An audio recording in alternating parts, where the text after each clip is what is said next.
الله أكبر الله أكبر الله أكبر إن الحمد لله نحمده ونستعينه ونستغفره ونعوذ بالله من شرور أنفسنا ومن سيئات أعمالنا من يهده الله فلا مضل له ومن يضلله فلا هادي له وأشهد أن لا إله إلا الله وحده لا شريك له وأشهد أن محمدًا عبده ورسوله صلى الله عليه وعلى آله وأصحابه يا أيها الذين آمنوا اتقوا الله حق تقاته ولا تموتن إلا وأنتم مسلمون يا أيها الذين آمنوا اتقوا الله وقولوا قولا سديدا يصلح لكم أعمالكم ويغفر لكم ذنوبكم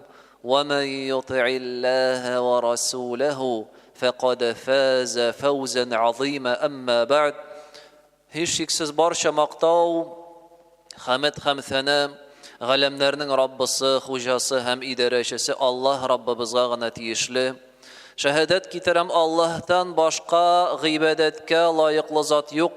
Ham Muhammad Abdullah o'g'li aning so'nggi elchisi ham payg'ambari sallallohu alayhi va ala alihi va ashabihi. Mana hurmatli jamoat, Allohning rahmati, biz tag'i bir o'quv yilına kirishdik. Sentyabr boshından bizning bolalar maktabga, studentlar turli o'quv yurtlarına, turli xizmat, professiya olirga yo'naldi. Kimdir tabibchilik, meditsinada, kimdir hisob, ekonomika, finansi, arxitektura, tuzilish ishlari, turli yo'nalishlarga kishilar, shu studentlar kirishdi ilm aluga. Kimdir ali ulkan yashinda bo'lib da, endi maktab bitkachda, institutni bitirgachda hamon ilm aluni davom etib, ishdan nindir kurslarga bora, kvalifikatsiya orttiruv deb atala ul. Kimdir mashina yurtirga o'rganib, ya'ni umuman mana shu shora bizning boshlandi, jay bitgandan so'ng o'z ilmimizni orttiruv, ilm olu vaqti. Ham o'quv, ilm olu nega keraksin deganda biz barchamizda bunga javobni bilamiz. Chunki ilmgina ul biz soylagan ülkede bizning ishimizni, bizning xizmatimizni aning sifatini orttira. Bizga yangi mumkinchiliklar osha, ham hatta ishlagan yo'nalishda bu ishimizni bizga yengillaydi. Hechqana shulay bo'la, nindir ish bor, ani tirashalar ishlarga, lekin kelib chiqmay, nindir qarshilik, birer ilm iyasi keladi, bu ishni big yengil ravishda ham ko'pga natijalarga ravishda boshqarib tashig'ara. Mana shuning uchun adam bolasi ilmin orttiriga tiyishli. Ilm bilangina ol o'z turmushida xizmatin, ishin tartibga sola sifatini orttira ola. Ham shunday bir masala bor. Bu masalada biz hammamizda birdam. Hamma bizda bu masalada ilmimizni orttiriga muhtoj. Ol bizning turmushimiz jamoat. Turmush bizga berilgan mana shu mezgil. Yashaymiz. Allah subhanahu wa ta'ala bizni bu dunyoga keltira, qayshandirul bizning jonimizni ola.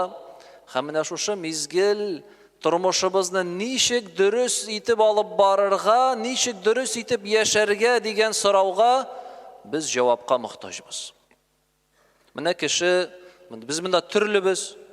Kimgadir 30, kimgadir 40, kimgadir 50, 60, 70 dan 80 dan da o'zganlar bor.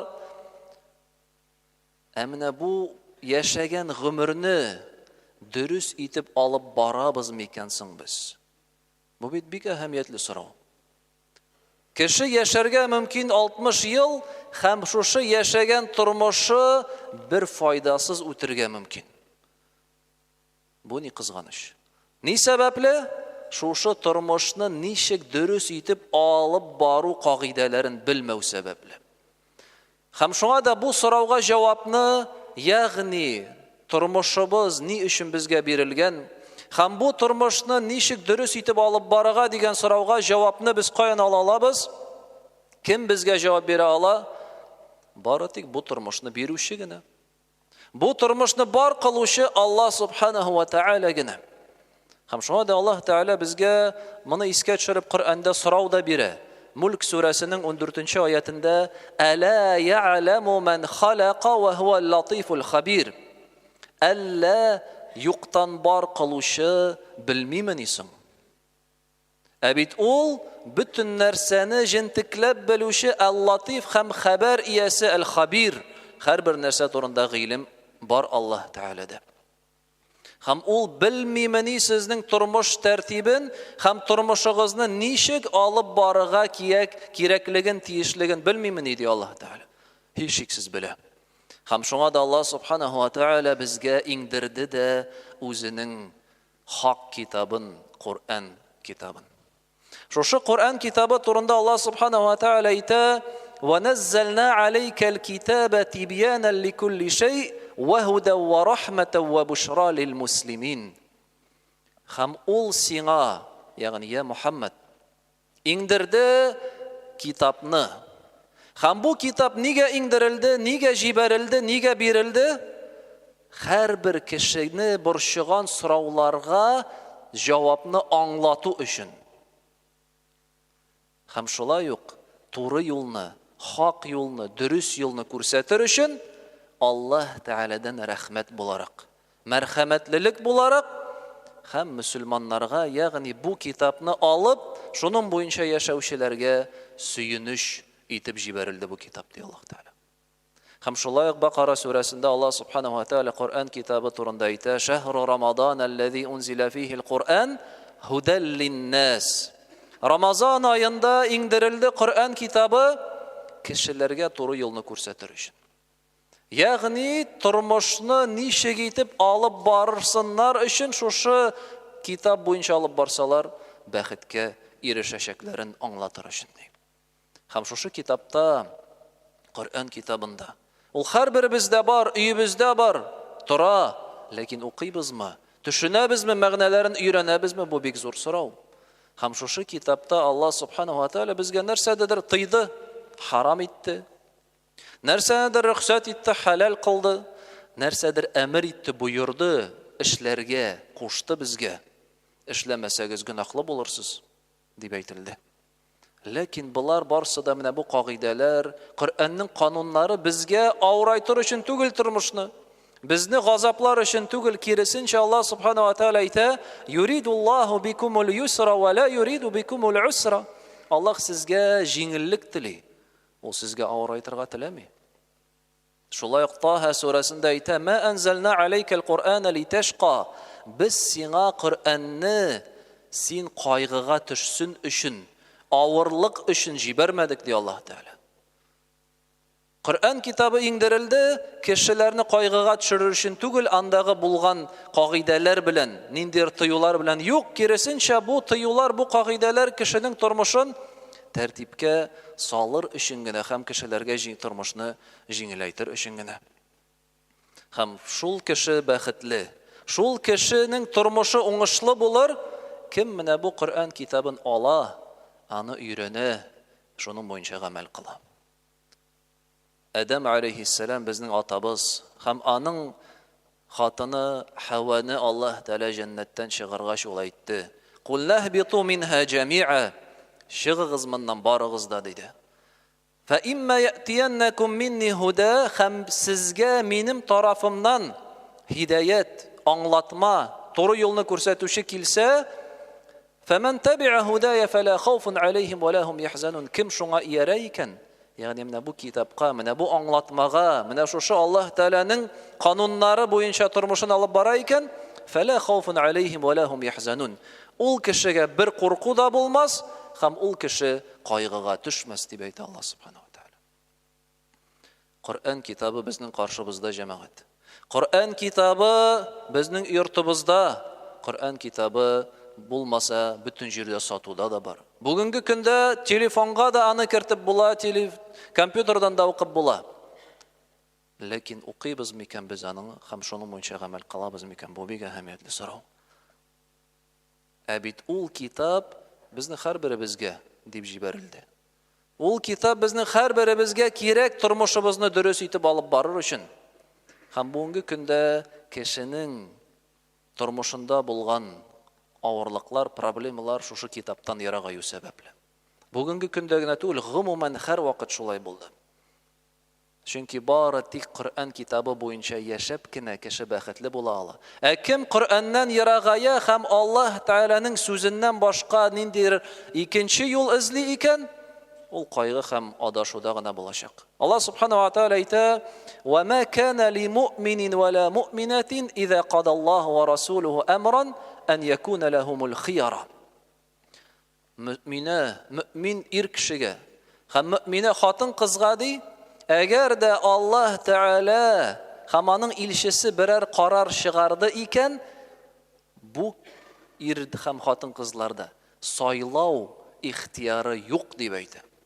Ягъни Аллаһ Субханаһу ва Тааля Куръанда нәрсәдер әйткән икән, нәрсәдер кушкан, яисә нәрсә тыйган икән, һәм ышанучы мөмин, мөселман моны ишетеп алды икән, ул уже сайларга мөмкин түгел. Телисеңме, теләмисеңме, син үтәргә тиешсең. Ошыймы, ошамыймы, башкача уйлыйсыңмы? Монда юк сайлау ихтияр мөмкинчелеге.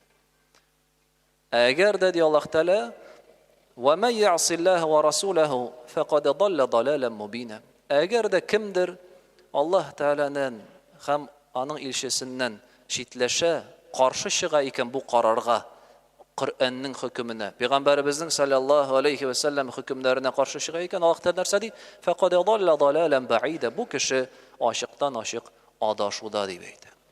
Адашуда, еракта, хаклыктан бу читтә. Һәм бүгенге көндә җәмәгать менә ике